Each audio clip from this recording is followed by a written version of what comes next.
Hello and welcome back. You're watching CNN News 18.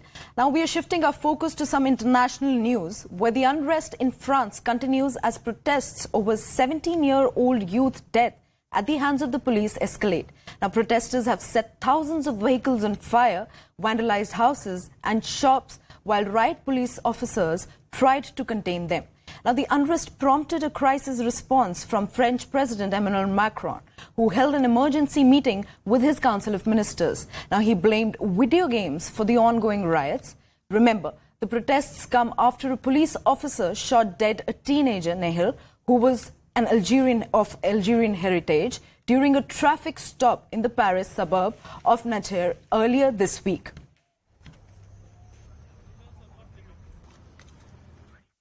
There is an unacceptable instrumentalization of the death of a teenager, which we all deplore. But this time should be about contemplation and respect. In the face of this, I formally condemn those who are using this situation and this time to try and create disorder and target our institutions. The responsibility they bear is damning, and I firmly condemn, we all do, this pure and unjustifiable violence that has no legitimacy. Ces violences pures et injustifiables qui n'ont aucune légitimité.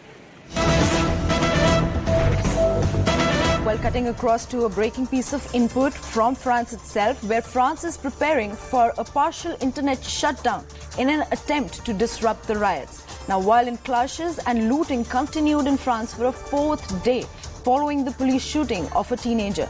Now, the unrest was sparked by the tragic police shooting of a teenager and has placed President Emmanuel Macron under increasing pressure.